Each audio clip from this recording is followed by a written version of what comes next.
famosas, sobre todo pensando en el primer punto, cómo era la situación rusa antes. ¿Por qué está bien en dos partes? El trabajo práctico es una sola parte. Revolución rusa, digamos, como tema, y yo anoté un par de cuestiones de cómo era la situación rusa antes de que estallara la revolución, que es de 1917. ¿Qué pasaba en Rusia antes? ¿Qué va a pasar en Rusia después? Estén atentos porque esta es una de las preguntas. La pregunta número uno es: ¿cómo es la situación en Rusia antes de la revolución, de la famosa revolución rusa?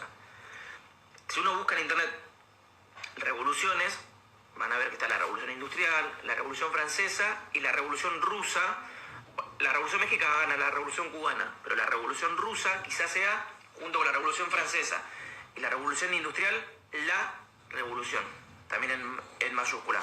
Ahora vamos a eso, porque hay varias divisiones en términos de cuántas revoluciones hay. El país que iba a ser una superpotencia, nosotros, ¿por qué nos interesa también el tema de la revolución rusa? No es que sucedió en un país como, siempre pongo el mismo caso, ¿no? Como Chipre, como un país recontra perdido, que no tiene ninguna injerencia en la orquesta internacional de países, sino que va a ser un país importantísimo en términos de cómo va a influenciar esa revolución al resto del mundo.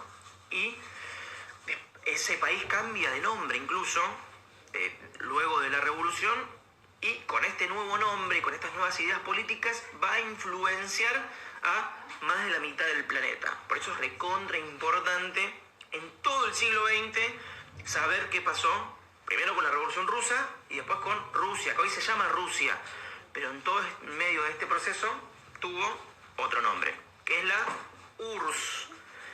El último punto van a ver que dice U.R.SS, es Unión de Repúblicas Socialistas Soviéticas. Repito, Unión de Repúblicas Socialistas Soviéticas, y es el nombre que se dio a este país. O sea, donde estaba Rusia, sucede la revolución, se le cambia el nombre, porque cada país van a estallar focos revolucionarios, Rusia los va a querer unir, y va a ser una unión de repúblicas socialistas soviéticas rusas. Entonces es la URSS. Ese nombre va a tener, no se va a llamar más Rusia. Y después, en 1991, uno de los puntos es trazar una línea, hacer una línea de tiempo, hasta el 91. En el 91 vuelve a llamarse conocido como la Unión Soviética, exactamente. En el 91, en el 89, estoy pensando en la caída del muro de Berlín, eso no lo tenemos que ver ahora, pero se lo menciono por si lo buscan en internet. Tiene una larga vida este nuevo país, que es del 1917 a 1989, me puede marcar alguno con la caída del muro, o 91, cuando se termina incluso unificando Alemania. Alemania va a quedar dividido en dos. Ahora vamos a todo eso, esperen. Entonces, hasta 1917, Rusia era uno de los países más pobres, digamos, dentro de Europa. Rusia, digamos, geográficamente la ubicaría uno en Asia, pero es bicontinental. Están los dos continentes, tanto en Europa como en Asia, por toda su magnitud. Es un territorio inmenso, territorio completamente atrasado, completamente pobre. Las únicas ciudades importantes en ese momento van a ser Moscú y Petrogrado. Y son dos focos industriales, digamos. Son ciudades y hay obreros industriales ahí. En el resto de Rusia, que Rusia es gigante y era gigante en esa época, van a convivir un montón de pueblos, un montón de culturas, un montón de idiomas, incluso enemistados entre sí, y netamente agrario, netamente rural y feudal. Cultivaban incluso con métodos de cultivo del siglo XV, del siglo XVI, en el 1900 estamos hablando. O sea, era un país atrasado. Uno dice, pero ¿cómo atrasado? Pero ¿participa de la Primera Guerra Mundial? Sí, participa de la Primera Guerra Mundial, pero muy por detrás o siguiendo los planes de otras potencias. Está muy lejos de ser lo que era Inglaterra, de ser lo que era Francia, y era impensado que se dé una revolución de ese tipo en Rusia. Incluso Marx estaba muerto para este momento, pero si uno le pregunta a Marx en 1883 dónde estallaría una revolución, él diría, eso afirmaba, en Alemania, en Inglaterra, quizás en Francia, quizás en Estados Unidos. Pero era improbable una revolución hecha por los obreros industriales en Rusia, donde prácticamente no había, o había muy pocos obreros industriales. Era un país agrario. Creo que hasta acá vamos, y empiezan sí, en Moscú y en Petrogrado, que eran ciudades industriales, empieza a tener una fuerte injerencia todo el predicamento de agitadores, que son dos en particular, Lenin y Trotsky. Uno está en la imagen del trabajo práctico. Sí, permiso, estoy agarrando el cerebro. Básicamente, Rusia, en ese momento, el poder lo detentaba, en primer lugar, el zar, es lo que nosotros conoceríamos como un rey, la autoridad total, digamos, un noble, que lo acapara todo, y todo ese sistema de nobleza. O sea, era un país feudal, digamos, prácticamente, en el 1900. Eso era Rusia, y Rusia va a dejar de ser eso en 1917 de forma abrupta. Y pasa de ser ese país totalmente agrario, totalmente atrasado, incluso cultural y políticamente, a ser la superpotencia del siglo XX. Va a ir a la par de la otra potencia, que son los Estados Unidos de Norteamérica. Van a competir, va a haber una carrera espacial, a ver quién llega antes al espacio, a ver quién coloca en órbita a un ser humano, a ver quién coloca en órbita a un animal. Están todas esas discusiones que la vamos a ver después. Esa pelea que uno dice, pero es una pelea menor. Se puede ser vista en términos casi bélicos, digamos. Van a competir a tal punto de que una de las dos potencias va a querer enviar antes a un animal al espacio. Laika, por ejemplo, sería en el caso de los rusos. Los norteamericanos van a querer colocar un hombre, una mujer en órbita, y van a querer llegar a la luna. Todas esas cuestiones suceden en realidad para competir, para ver quién es mejor potencia que la otra. Sí, Nicolás II es el zar, hasta ese momento, de la familia Romanov. Rusia se gobernaba así, no había presidentes electos, no lo va a haber después. No había un parlamento tampoco, había un parlamento medio ficticio, tenía el nombre de la Duma, D-U-M-A, en donde los nobles, los aristócratas, los nacientes propietarios industriales van a querer participar, van a querer decidir sobre leyes, pero es una participación ínfima. Eso se va a abrir a partir de unos años antes de la Revolución Rusa. Entonces ustedes tenían como punto qué pasaba en Rusia antes de 1917 o cómo era la situación económica. Es esto: país netamente agrario, atrasado, gobernado por el zar y un conjunto de nobles. Zar sí, no sé la etimología exacta, digamos, en términos de ruso, pero es lo que nosotros conoceríamos como rey. Sí, es la máxima autoridad. Era muy raro en ese momento que los reyes y que la nobleza no sean parientes entre sí.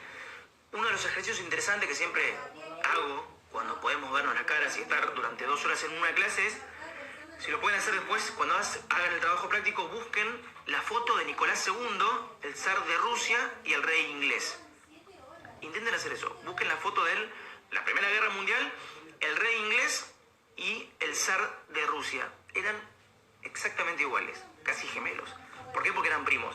Era muy raro encontrar en esa época, incluso estamos hablando de Rusia e Inglaterra, o sea, de una punta a otra. Era muy raro encontrar nobles que no sean primos, que no sean hermanos, que no sean parientes. Así que si uno busca en la Primera Guerra Mundial, el rey inglés y Nicolás II de Rusia pasan desapercibidos, digamos, son exactamente iguales. ¿Cómo le va a ir a Rusia en esta guerra? ¿Alguien recuerda eso? No, nosotros vimos Primera Guerra Mundial. ¿Hay una servilleta por ahí? Pues se me está cayendo todo el...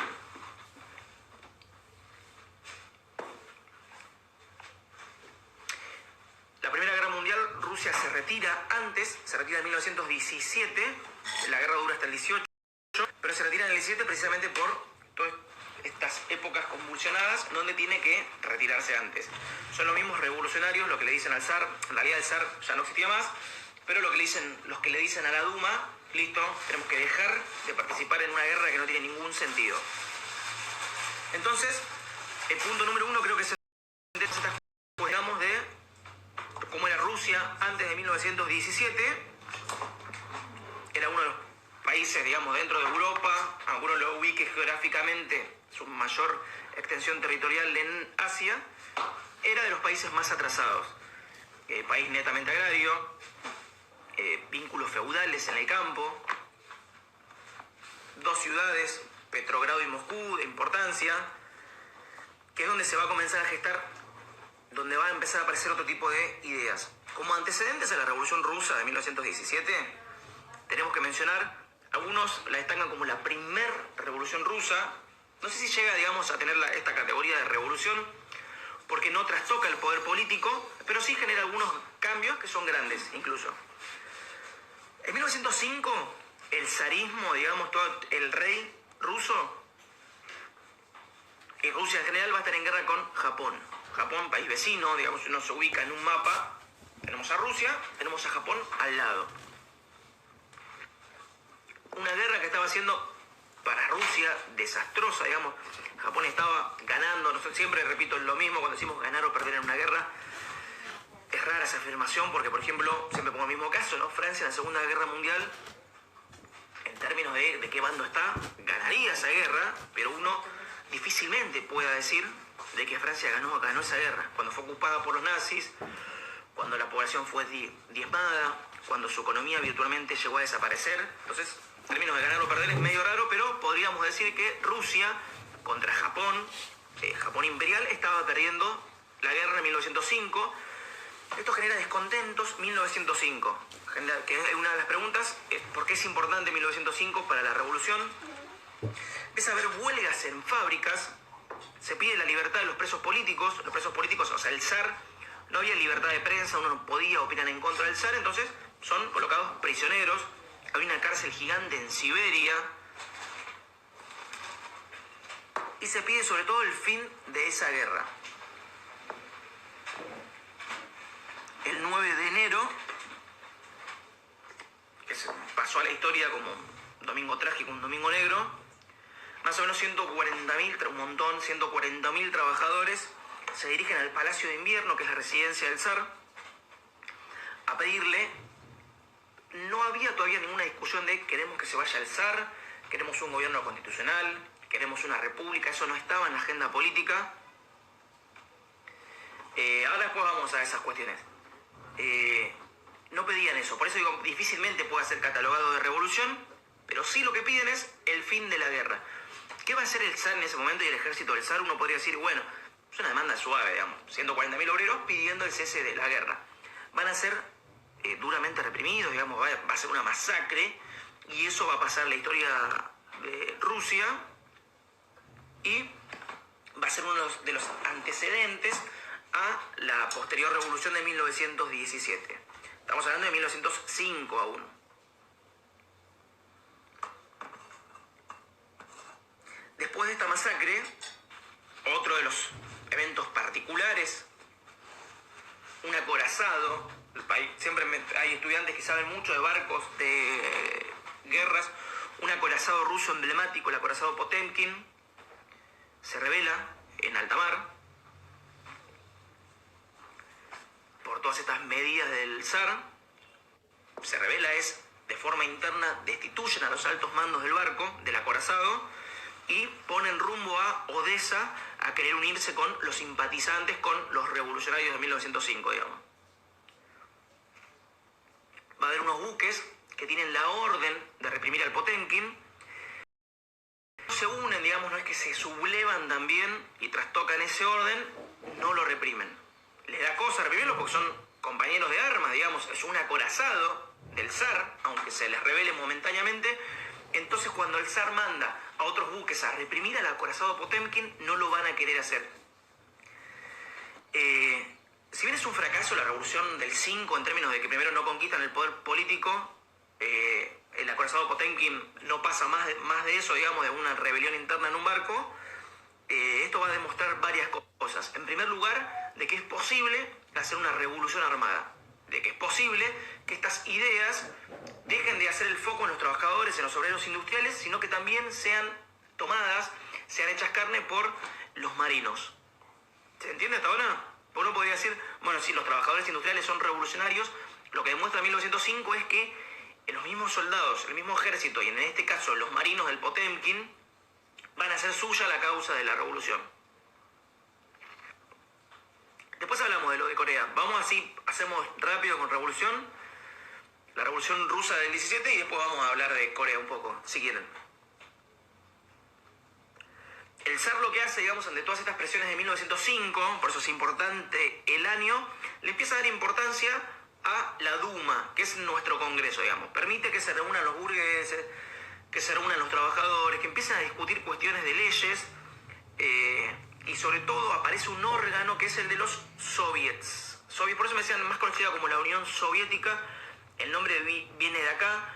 El soviet es lo que nosotros conocemos como un super sindicato o un consejo de fábrica, que es los trabajadores eligen un delegado en determinada planta, en determinada fábrica, y ese delegado va a tener fuerte injerencia en los asuntos políticos del país.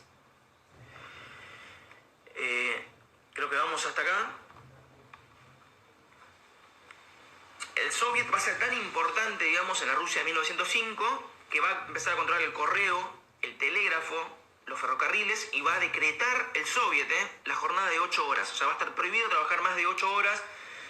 Algo que uno dice, bueno, pero obvio, si uno no puede trabajar más de 8 horas, hasta ese momento se trabajaba 10, 15 o 16 horas. Entonces, esto es obra del soviet, de los soviets, son varios, en 1905. Entonces, ¿por qué es importante ese año? Primero, por estas primeras manifestaciones que le piden al zar simplemente que abandone la guerra contra Japón.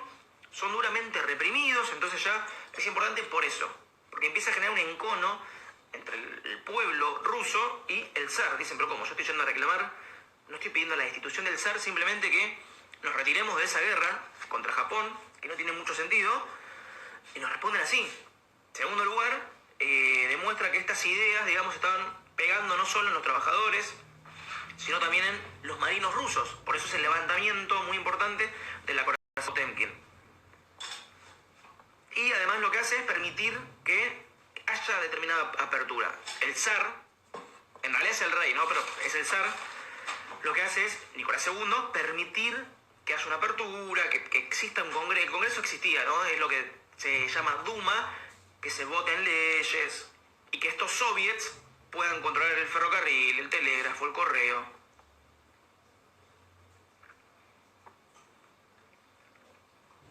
Esto 1905. 1914 estalla la Primera Guerra Mundial. Rusia, ¿qué hace? Dijimos que Rusia es un país recontra atrasado, rural. ¿Qué hace participando en la Primera Guerra Mundial? Donde son potencias, digamos, importantes, ¿no? Tenemos Alemania. Es más, Rusia tenía que hacerle frente a esa Alemania, que Alemania, aún perdiendo las 2 guerras mundiales, hoy sigue siendo potencia. Uno puede decir, bueno, pero salió de la Segunda Guerra Mundial en un nivel catastrófico, país dividido, pero así todo, si hoy Alemania es una potencia, quiere decir que es pese a esas 2 guerras mundiales. Hay que ver si Rusia hubiese sobrevivido, digamos, de la misma forma que Alemania. ¿Cómo compensaba Rusia, digamos, esa falencia económica? Llevando 10 millones de soldados al frente. Es un montón. Es más, el primer año de guerra, de la Primera Guerra Mundial, es una guerra muy cruenta, mueren aproximadamente 8 millones de personas. Rusia había llevado 10, digamos. Se podría decir que casi la totalidad de los muertos los aporta Rusia. Es un fracaso en los ojos de la gente, del pueblo ruso, que dice, ¿pero qué sentido tiene? Primero, haber participado en una guerra con Japón en el 5, no fue mal, eso fue evidente. Y después participar en otra guerra, del 14 al 18, Rusia se tiene que retirar un año antes, en el 17, porque empieza a haber todo un levantamiento en contra de esa guerra, pero además en contra del zar, pidiendo la destitución del zar. Una de las preguntas es, estén atentos y atentas, ¿qué hace? ¿Cómo toma cada país? Estoy pensando en Alemania, en paréntesis puse Alemania. La Primera Guerra Mundial. Los partidos demócratas, digamos, los que estaban en el Parlamento, incluso los que se dicen estar del lado de los trabajadores, en Alemania, cuando tienen que votar si ir o no a la guerra, votan todos, o casi todos, ir a esa guerra. Contrariamente a lo que uno piensa, porque tranquilamente alguien podría haber levantado la mano y decir, no, pero esto es una lucha entre hermanos, los alemanes, estoy pensando en los alemanes, ¿no? Nosotros no somos enemigos de los franceses o de los rusos. ¿Qué necesidad hay de darle un arma a un pibe de 18 años y que vaya a una masacre? Nosotros vimos el primer trabajo práctico que no fue así. Había todo un sentimiento desbordante de nacionalismo y van a la guerra, incluso son despedidos con aplausos, les tiran flores, con un gran optimismo van a esa guerra. Eso es en Alemania. Los rusos, estamos pensando también en Lenin y en Trotsky, que son los líderes de la revolución, van a decir, por eso van a ser acusados incluso de agentes alemanes en Rusia, porque ellos no quieren. Primero no quieren ir a la guerra, pero no quieren que los trabajadores rusos vayan a esa guerra. El argumento de ellos es, no podemos hacer que un ruso, que un pibe de 17, 18 años vaya a la guerra, a matar a un francés, a matar a un alemán, porque no tiene ningún sentido. No son nuestros enemigos los alemanes. Nuestros enemigos están en nuestro país. Es el zar a quien tenemos que sacar. No cruzar la frontera e ir a matar alemanes. Eso no tiene ningún sentido. Por eso mismo se los acusa y se los encarcela incluso a Lenin y a Trotsky de agentes alemanes. ¿Se entiende? ¿Hasta acá? Porque por ahí alguien no hizo el trabajo de la Primera Guerra Mundial, entonces no se entiende nada.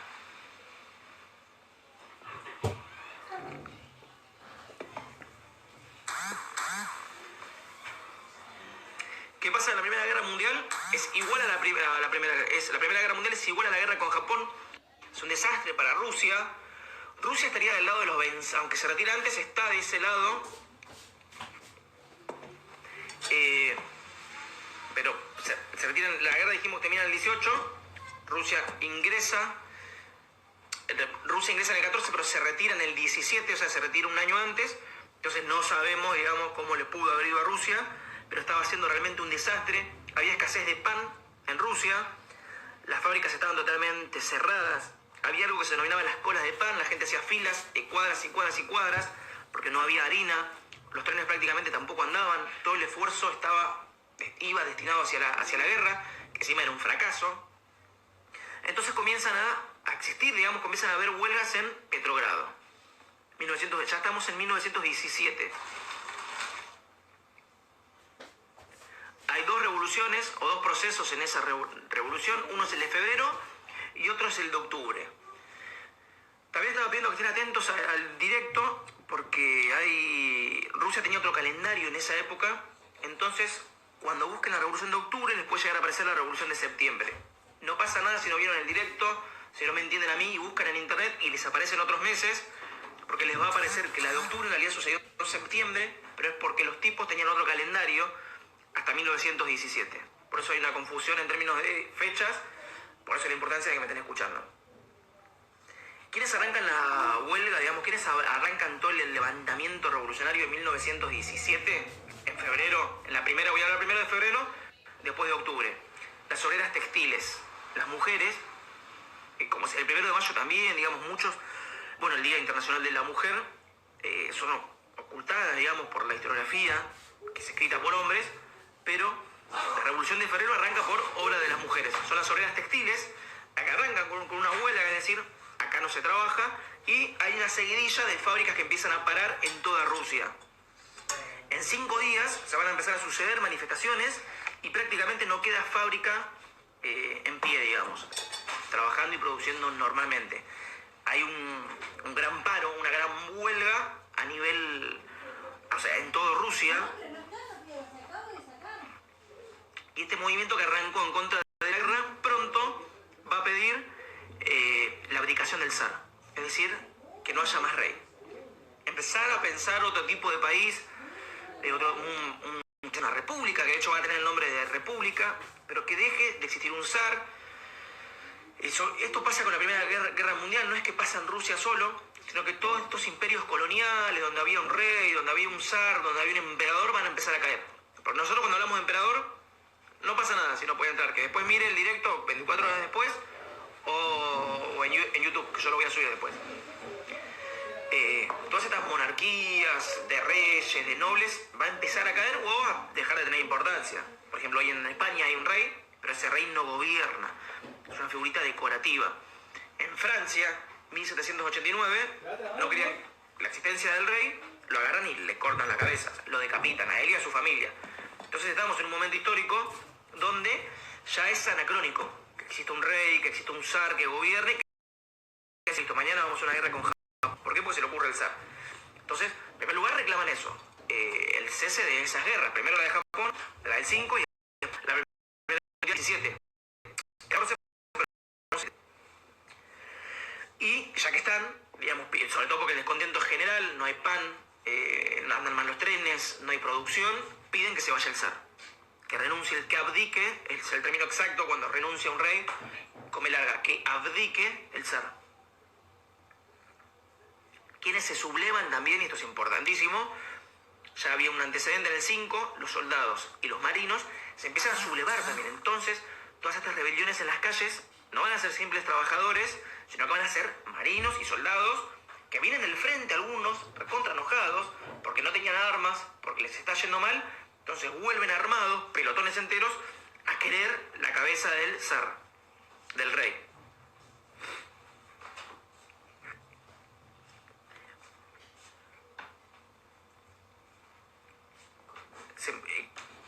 ¿Qué empieza a suceder, digamos, en todo este primer momento de febrero? Que la Duma, que ya tenía poder en el 5, porque el rey, digamos, el zar, antes de perder todo el poder, dice, bueno, vamos a habilitar un canal de apertura y vamos a permitir que participen. Es la misma Duma en febrero la que termina forzando la abdicación del zar. O sea, el zar se termina efectivamente yendo y empieza a haber un gobierno de coalición. Coalición con C. ¿Qué significa de coalición?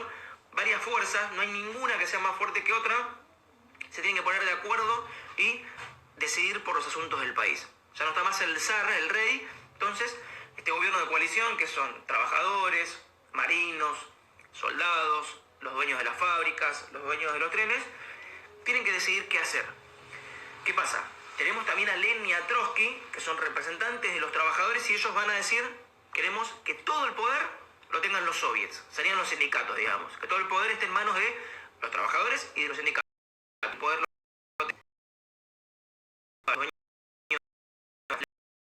¿Por qué? Porque encima un noble terminaba siendo el primer ministro. El primer ministro sería algo así como la máxima autoridad de ese congreso, de ese parlamento. Entonces esta